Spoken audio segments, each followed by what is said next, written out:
오늘 40절에서 43절까지는 이스라엘 백성이 하나님의 명령을 거역해서 범죄한 결과 하나님께 징계를 받은 사실을 회상하고 있는 겁니다. 40절 말씀을 다시 한번 읽어볼까요? 시작. 그러므로 여호와께서 자기 백성에게 맹렬히 노하시며 자기의 유업을 미워하사. 이스라엘 백성들이 하나님의 명령을 거역한 결과 하나님께서 자기 백성에게 맹렬히 노하셨다라는 거예요. 여러분, 그 기독교의 신앙은요, 하나님의 자녀들이 잘못하면 세상 사람보다 더 맹렬하게 노하셔요. 마치 자식이 잘못했을 때 부모가 야단을 치는 것과 같아요. 이웃집 아이 잘못했으면 내버려 두는 거 아시죠? 이웃집 아이는 그냥 내버려 둬요. 내 아들을 잡는다고 내 아들한테 야단을 쳐. 그게 하나님 마찬가지야. 잠깐만, 여러분들이 이방인들이 잘못하면 하나님이 진노 이미 계획돼 있어요. 어디 가기로? 지옥에 가기로. 그게 가장 사형 선고거든요. 그래서 이방 사람들이 잘못하면요 내버려 둬요. 그러니까는 어떻게 보면은 이방인들은 잘 되는 것 같고 하나님의 백성들은 조금만 잘못해도 그냥 징계를 맞고 채찍 맞으니까 이거 하나님의 자녀로 사는 게 힘들어 보이는 거야. 근데 바로 그거예요. 왜? 우리들은 어떻게 해서든지 하나도 잃어버린 바 되지 아니하고 다 천국으로 꼬린시켜야 되니까. 그래서 당근과 채찍을 하는 겁니다. 그래서 사실 잘못했을 때 세상 사람은 심판 안 받아도 하나님의 백성들은 심판받는다는 거야. 그래서 여러분 그 구약 성경을 자세히 계속 읽어보면요, 결국 하나님은 하나님의 백성들을 심판하셔. 그래서 이거를 이해하지 못하면 나 신앙생활 잘 못해. 나 괜히 벌만 받고 야단만 맞고 하나님이 나를 복 주시지 않는 것 같아. 이렇게 오해할 소지가 있다라는 사실이에요. 자, 자기의 유업을 미워하셨다라고 하고 있는데 이 말씀은 시편 73편, 78편 한번 찾아볼까요? 뭐 짧은 말씀 우리가 읽었으니까 시편 78편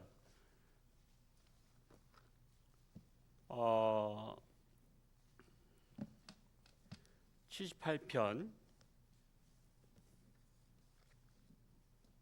60절 말씀 60절 말씀을 시편 78편 60절 한번 읽어볼까요? 시작. 사람 가운데 세우신 장막 곧 실로의 성막을 떠나시고 하나님께서 하나님의 백성들을 미워하신 결과 하나님의 집이라는 장막이잖아요, 구약 시대에는. 근데 그 장막에서 하나님이 떠난 거야. 하나님이 떠난 장막에서 예배드리면 뭐 할 거야? 하다못해 우상에게 제사 드린 사람들도요, 귀신이 오기를 바라고 문을 열어놓는 거 아시죠? 제사 지내신 집들 다 할 거예요. 대문도 빼꼼히 열어놓고 방문도 빼꼼히 열어놔요. 왜? 귀신이 들어와서 제사밥을 먹어야지. 귀신이 안 오면 제사는 왜 지내? 하다못해 우상을 섬기는 자들도 귀신이 들어오길 바라는데 우리가 성막에 장막에 하나님의 집이란 말이요. 우리 교회가 하나님의 집이라고. 그러면 우리가 예배 드릴 때 하나님이 계셔야 돼요, 안 계셔야 돼요? 하나님이 계셔서 예배를 받으셔야지. 하나님이 떠난 교회에서 백날하면 뭐 할 거야? 그래서 우리가 그걸 잘 알아야 돼요. 늘 하나님이 계신 곳에 우리가, 그러니까 하나님이 안 계시다고 하니까 신앙생활 엉망인 거야. 뭐 가봤자 하나님이 안 계실 텐데. 그러니까 하나님 앞에 뭐 갈 필요도 없다는 거 아니야. 우리 하나님을 믿는 것은요, 예배는 하나님과의 약속이에요. 약속. 근데 여러분 약속을 중시 여겨요, 하찮게 여겨요? 여러분 세상 사람들도 약속을 중시 여기잖아. 근데 하나님을 믿는 사람들이 약속을 밥 먹듯이 깨뜨려. 하나님은 와서 기다리는데 가도 되고 안 가도 되고. 이게 엄청난 거예요. 그래서 이 말씀 시편 78편을 근거로 해서 지금 시편 106편이 써졌는데 하나님이 성막에서 떠났다. 라고 말씀하고 있는 거예요. 그리고 또한 그의 영광을 대적의 손에 붙이셨다라는 거예요. 대적의 손에 붙였다는 건 뭐예요? 원수 나라가 이스라엘을 짓밟게 했다는 거예요. 하나님의 백성들을 짓밟게 하는 거. 61절 말씀 읽어볼까요? 61절 시작. 그가 그의 능력을 포로에게 넘겨주시며 그의 영광을 대적의 손에 붙이시고, 능력을 포로에게 넘겨주시고 또 영광을 대적의 손에 붙이셨다. 그러니까 이스라엘의 능력을 포로가 뭐예요? 우리가 포로로 삼았던 자들이 더 강성해서 우리를 잡았다는 거야. 우리를 역전됐다라고 말하고 있는 거예요. 62절 말씀 읽어볼까요? 62절 시작. 그가 그의 소유 때문에 분내사 그의 백성을 칼에 넘기셨으니, 즉 그의 백성을 칼에 넘기셨다는 뭐예요? 전쟁터에 넘기셔서 망하게 했다라고 말씀하고 있는 거예요. 그러니까 63절 또 읽어볼까요? 시작.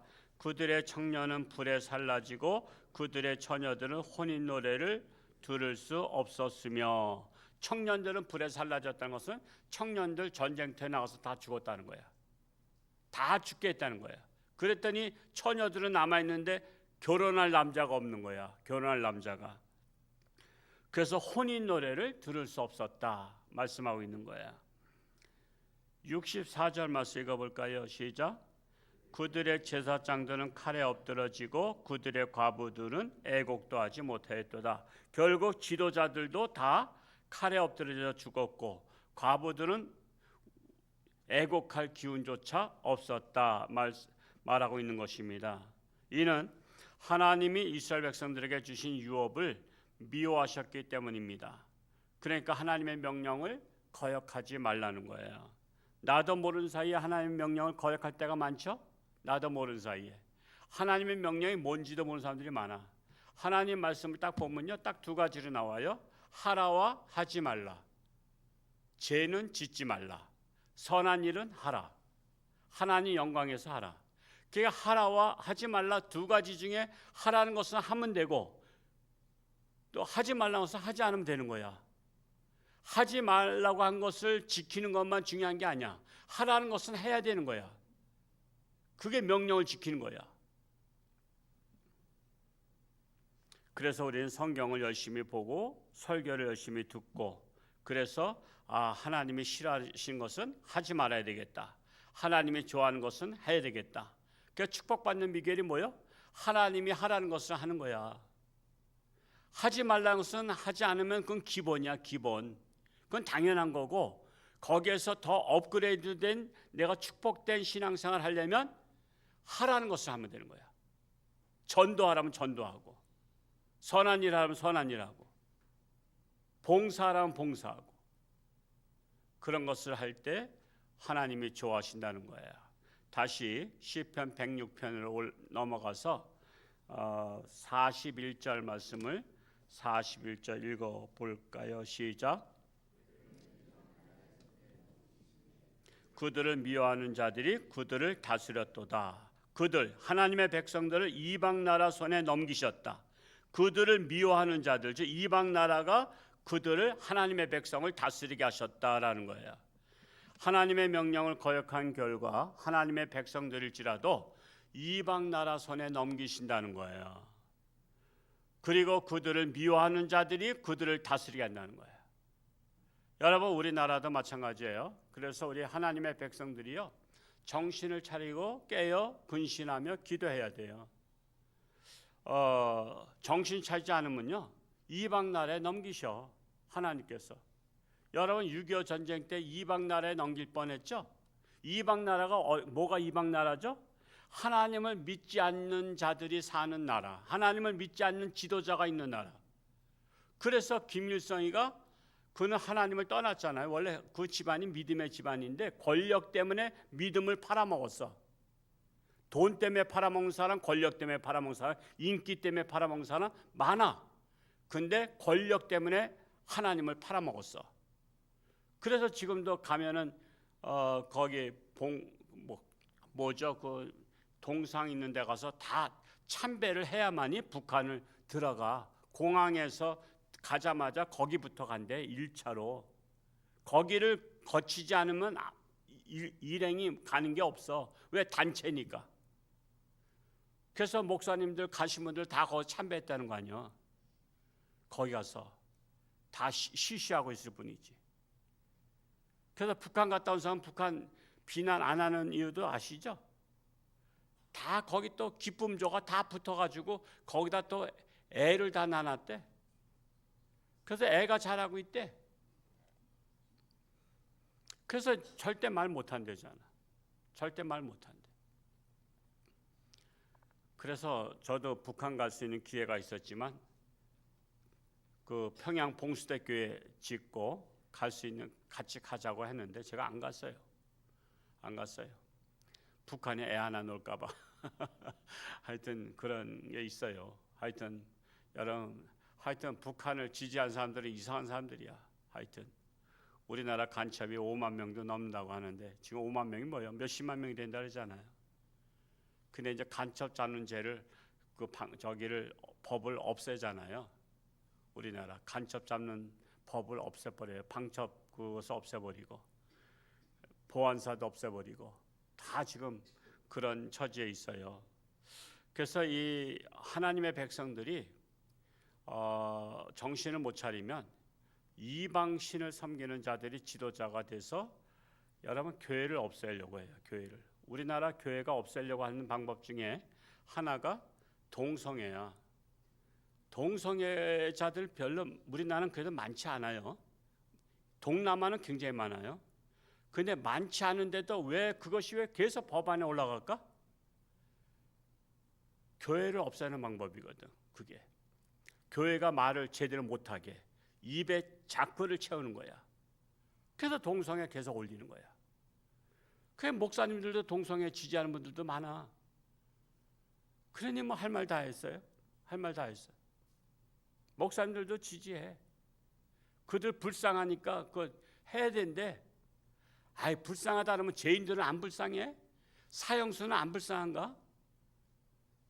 감옥에 있는 사람 다 풀어주지 뭐 불쌍하니까. 무기징역 받은 사람 다 풀어주지. 두 번째는 뭐예요? 동성애가 지금 계속 안 돼요.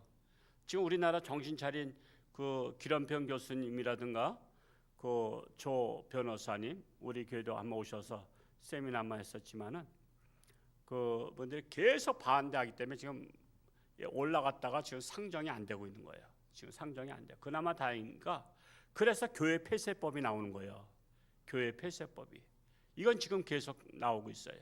교회를 없애는 방법. 그러니까 우리가 정부를 뭐라 해서는 안 돼요. 왜? 이 말씀에 보면 하나님의 백성들이 정신 차리지 못하면 하나님은 이방인들을 통해서 하나님의 백성을 핍박해요. 그러니까 우리는 그걸 봐야 돼. 예를 들어서 자식이 잘못했는데 휘처리를 매를 맞아 종아리에. 그러면 그 막대기를 치워달라 그래야 문제가 해결돼요? 아니면 잘못했다고 빌어야 해결돼? 아빠 나 그 막대기가 아파 그러니까 막대기 치워줘. 그러면 더 때려줘. 이놈 자식아 정신 차리라고. 그러니까는 막대기를 치워달라고 부탁하는 게 아니라 다시는 죄를 짓지 않겠다고 하면은 아버지가 스스로 막대기를 치워버려. 이것 같은 거야. 지금 우리나라가 지금 그런 상황이라고. 자꾸만 뭐 독재 물러가라 뭐 악한 물러가라 그랬는데 안 물러가. 왜? 하나님의 징계 채찍으로 쓰시니까. 하나님 앞에 회개해야만 되는 거예요. 여러분 그 독일이 원래 기독교 나라인 거 아시죠? 독일이 기독교 나라인데 왜 히틀러를 좋아해서 히틀러를 뽑아준지 아세요?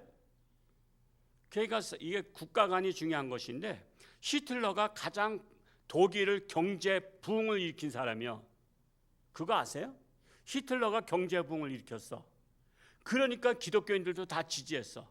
그래서 다른 나라 침략하는 거 다 눈 감아줬어. 우리나라만 잘 살게 하면 뭐든지 다 해. 그랬어. 그래서 모든 세계를 다 피받아 만든 거야. 그러고 나서 독일이 망했지만은 그러고 나서 교회가 다 사라진 거야. 지금 교회가 있지만 그거는 정부에서 월급 주는 교회들만 있는 거야 지금. 그래서 교회가 없는 것 같은 거예요. 이라크의 사담 후세인이 부시 때 걸프전에서 죽었죠. 그 사람이 왜 지도자가 됐는지 아세요? 이라크의 경제를 일으킨 사람이에요. 그래서 인기 절정이야. 그러니까 반대하는 사람들 다 죽였어요. 그래서 독재해서 엄청 많이 죽였잖아요. 근데 다 죽여도 좋아. 나만 안 죽이면 돼. 남들 죽여서라도 잘 먹고 잘 살게 해. 그래서 걸프전이 일어나면서 사담 후세인이 망하고 한 거예요. 그러니까 여러분, 우리 하나님 믿는 사람들도요, 국가 관리 잘 하셔야 돼. 경제 일으킨다고 좋은 게 아니라 올바른 나라가 되는 게 중요한 거예요. 올바른 나라. 우리 하나님 믿는 사람들은 부자 되는 게 목표가 아니잖아요. 우리는 하나님의 자녀답게 세상의 빛과 소금이 되면서 우리는 남들에게 해를 끼치면서 우리가 잘 사는 걸 해서는 안 되잖아요. 그래서 우리가 국가 간이 잘 서야 돼. 전쟁에서라도 우리 잘 먹게만 잘하면 된다. 독재에서라도 남들을 감옥에 가둬서라도 나만 잘 먹고 잘 살면 된다. 그거는 기독교인의 사상이 아니에요. 그래서 하나님께서는 이 시편 이 106편 말씀이 굉장히 중요한 거예요.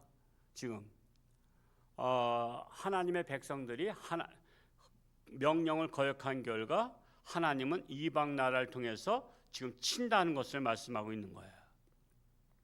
그래서 지금은 회개할 때입니다. 회개할 때입니다. 42절 말씀 읽어볼까요? 시작. 그들이 원수들의 압박을 받고 그들의 수하에 복종하게 되었도다. 원수들의 압박을 받는 것과 그들에게 복종하게 되는 것은 결국 하나님이 하신 일이에요. 하나님이 하나님의 백성들을 원수들에게 복종하게 만든 거야. 이게 바로 하나님의 심판이란 거야. 그래서 하나님의 백성들이 회개하지 아니하면 하나님은 악인을 들어서 심판하신다 말씀하고 있는 겁니다. 43절 읽고 마치겠습니다. 43절 시작. 여호와께서 여러 번 그들을 건지시나 그들은 교묘하게 거역하며 자기 죄악으로 말미암아 낮아짐을 당하였도다. 하나님은 그래도 불쌍히 여기셔서 여러 번 건져 주셨는데 그럼에도 정신 차리지 못하고 거역하고 자기 죄악으로 말미암아 낮아짐을 당했다는 게 뭐예요? 업신여김을 당했다는 거야. 손가락질을 당했다는 거야. 지금 한국에서 기독교가 지금 순위가 뭐죠? 여러분, 불교가 1순위야. 가장 좋은 종교가 불교래.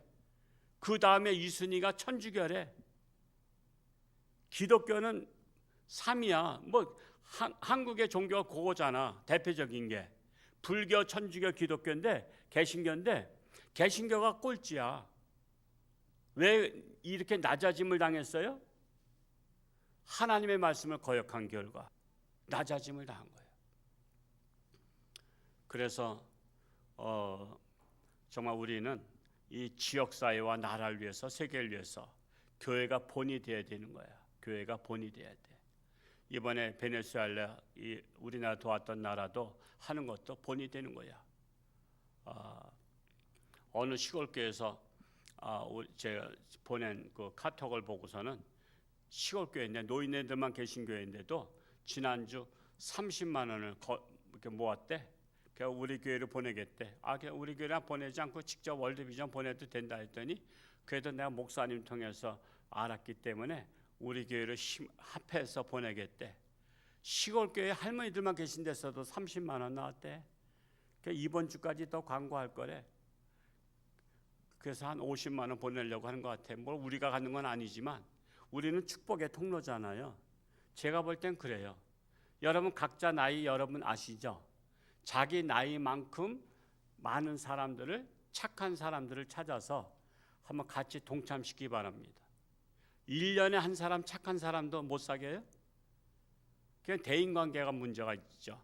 우리는 1년에 한 사람씩만 좋은 사람 사귀어도요, 예를 들어서 저 같은 경우 한 70명 될 거야. 전 70명이 목표야. 나 70명을 내가 이번에 착한 사람 찾아내려래. 그 어제도 계속 보냈어. 어제도 그냥 옛날 영락교회 친구들까지도 다 보내고 그냥 생뚱맞긴 해. 오랜만에 보내니까 생뚱맞지만 욕하려면 욕하라. 뭐 그냥 욕 한번 먹으면 되지 뭐. 그랬어. 그래서 보내는 거야. 그래서 교회가 정말 빛과 소금의 역할을 감당해야만이 이 낮아짐에서 이게 수치를 면할 수가 있어. 그냥 오늘날 나만 신앙생활하면 된다는 자기 이기주의에 빠져 있잖아요. 제가 이기주의, 이타주의에 대해서 설교를 지금 하고 있는데 지금 너무나 기독교인데 이기주의야. 이기주의야. 나만. 그래서 봉사도 안 해. 아무것도 안 해. 나 교회만 다니면 되는 거야. 나만 복 받으면 되는 거야. 그러니 하나님이 얼마나 참 안타까워하시겠어요. 희생정신을 발휘한 사람이 얼마나 있어. 참으로 우리 홍천중앙교회가 그래도 정말 제대로 하나님의 앞에 바로 서가지고 하나님의 마음이 아픈 교회. 내가 다른 시원찮은 교회는 안 가도 내가 주일마다 홍천중앙교회에서 예배를 받으셔야 되겠다 해서 매 주일마다 그냥 다른 데 제치고 우리 홍천중앙교회 오셔서 우리 성도님들의 예배를 기쁘게 받으시는 하나님, 또한 기쁘게 예배드리는 여러분 될 수 있기를 축복합니다. 할렐루야. 고맙고 감사하신 아버지 하나님, 오늘도 새날 주시고 참으로 하나님의 백성들일지라도 하나님의 명령에 거역한 결과 이방 나라 인생 채찍을 통해서 그들을 징계하셨습니다. 참으로 이 말씀을 통해서 우리가 깨달아야 될 것은 우리가 정신 차리지 못하니까 오늘날 한국 교회가 낮아짐을 당했습니다. 불교만도 못하고 천주교만도 못합니다. 개신교가 꼴찌입니다. 이것이 바로 하나님의 명령을 거역한 결과라고 생각합니다. 아버지 하나님 불쌍히 여기시고 이제라도 정신 차리고 하나님의 뜻대로 하나님이 기뻐하시는 일을 감당할 수 있는 우리 한국교회가 되기를 간절히 소원합니다. 우리 홍천중앙교회가 하나님께서 예배를 받으시기에 기뻐할 교회가 되기를 간절히 소원합니다. 그리하여 우리가 하나님 앞에 나오며 하나님 앞에 예배드릴 때 가장 행복하며 최고의 가치관을 보람있게 느낄 수 있는 우리 성도들이 되기를 간절히 소원합니다. 육신의 질병으로 고통 속에 있는 자들을 불쌍히 여기시고 하나님의 손길로 치료하는 광선을 바라사 회복의 역사가 일어나게 하여 주옵소서. 이번에 우리나라를 도왔던 베네수엘을 통해서 은혜를 갚는 우리 한국교회 홍천에 있는 150개의 교회가 되기를 간절히 소원합니다. 우선 선한 일은 나로부터 시작해서 내 가정과 또한 직장과 친구와 이웃과 또한 이 지역사회가 함께 동참해서 하나님 영광 나타나게 하여 주옵소서. 오늘도 저들의 삶 속에 하나님께서 동행하며 하나님 영광 나타나는 그리스도의 향기를 바라는 저들 되게 하여 주옵소서. 감사드리며 예수님의 이름으로 축복하며 기도하옵나이다. 아멘.